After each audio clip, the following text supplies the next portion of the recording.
salut les turfeuses, salut les turfeurs, bienvenue pour un nouveau pronostic de Benoît Requin. Merci pour vos likes, pour vos commentaires, n'hésitez pas à vous abonner pour recevoir tous mes pronostics tous les jours et pour accéder à tous mes tickets pour la course du Quintet, rendez-vous directement dans mon commentaire épinglé. Ok, place au pronostic du Quintet du vendredi 15 avril, direction Paris-Vincennes pour le prix Henrietta. Trot attelé 2100 mètres, 13 partants, réunion 1, course 4. Indice de confiance 3 sur 5. Cette vidéo, je la tourne avant l'arrivée du Quintet de ce jeudi. Je reviendrai dessus demain. Petit retour sur le Quintet à l'envers du mercredi 13 avril. Les tocards se sont taillés la part du lion. Ok, c'est parti, on commence le pronostic et on commence avec le numéro 1. Hardy Crown, et on écoute Dominique Locqueneux. Hardy Crown a dû faire un effort pour venir en tête et a légèrement coincé pour finir. Il a bien travaillé depuis, il va se présenter au top. Il est aussi bien que lors de ses 2 succès de l'hiver. L'engagement est idéal et il sera de nouveau déféré des 4 pieds. Le numéro 1 derrière l'autostart ne me dérange pas. Je compte sur lui pour réaliser une bonne performance. Le numéro 2, Horus de Romaz. Et on écoute Jean-Philippe Duché. Horus de Romaz n'a pas démérité pour ses débuts à Vincennes le mois dernier, même s'il a sans doute montré ses limites. Dans la foulée, il découvre un engagement idéal. Je vais cette fois pouvoir le déférer des 4 pieds. Il a hérité d'un bon numéro et son pilote est en grande forme. Il possède donc des atouts dans son jeu, mais ce n'est pas le seul, il a sa place dans le Quintet. Bien moi, ce numéro 2, c'est lui le 8e de mon pronostic. Le numéro 3 maintenant, Harry de Sassy. On écoute Charlet Mottier. Harry de Sassy n'était pas prêt lors de sa rentrée en février. Il a été éliminé ensuite. J'ai donc compensé le manque de compétition en le travaillant plus sérieusement. L'engagement est idéal et il a hérité d'un bon numéro. Il peut manquer d'une vraie course, mais sa place est dans les 3 premiers. On passe au numéro 4, Hercule de Léo, et on écoute Alexandre de Jésus. Hercule de Léo devait faire le meeting d'hiver, mais malheureusement tombé malade. Il a encore besoin de courir, mais il faut le suivre prochainement, car il ne va pas tarder à refaire parler de lui. Bon, il peut intéresser les amateurs de champ réduit. Bon, oui, là, ça n'a pas l'air d'être une super chance, c'est clair, dans ce lot-là, vu son manque de conditions. Mais bon, en cas de défaillance, 2 chevaux en vue, pourquoi pas. Il sera là, il va trotter, pourquoi pas. Vraiment en cas de défaillance, par contre. Voilà. Le numéro 5, Affiez-nous. Et on écoute Thibault Lamar. Affiez-nous effectuait une vraie rentrée en dernier lieu. Il avait besoin, n'avait pas ses œillères rabattantes et n'était pas déféré derrière. Or, dès qu'il n'est pas dans sa configuration optimale, il a tendance à se laisser aller. C'était bien derrière, mais il s'est contenté de peu. Là, il est dans sa meilleure configuration et a très bien travaillé depuis. C'est une course un peu visée, j'y compte.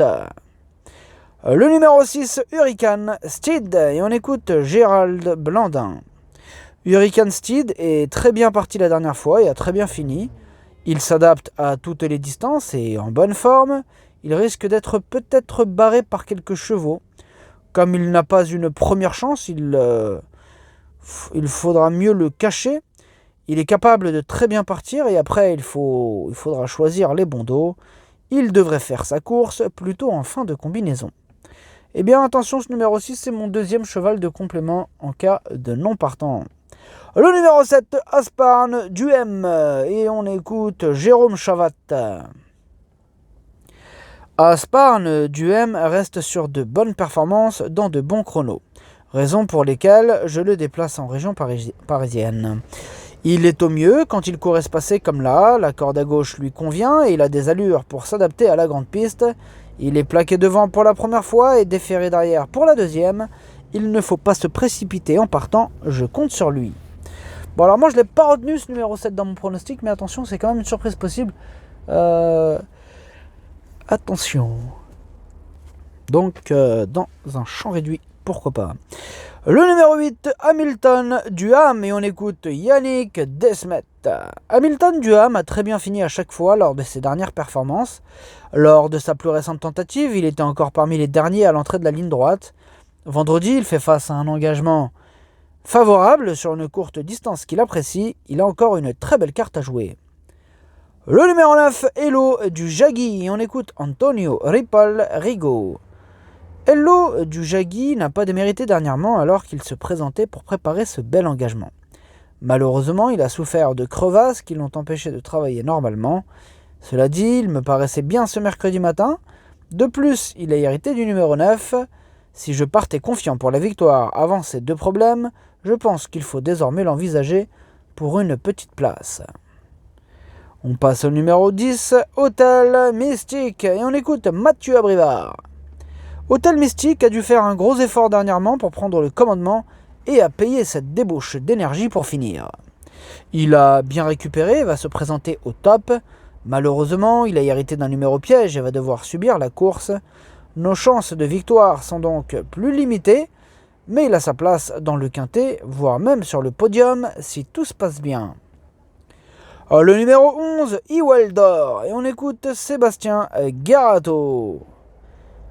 Iweldor a bien travaillé l'année dernière, il vient de faire une rentrée discrète, mais il était ferré, contrairement à vendredi. Déferré des 4 pieds, il devrait courir en progrès, mais il n'a pas une grosse marge de manœuvre et me semble surtout recommandable pour une place. Ouais, je l'ai pas retenu non plus, mais il intéressera les amateurs de champ réduit.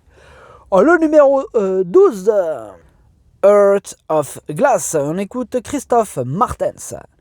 Heart of Glass est revenu en forme après avoir bien gagné à Cagnes. Il a répété à Marseille dans un bon lot où il a fait le travail devant sans qu'on le laisse tranquille.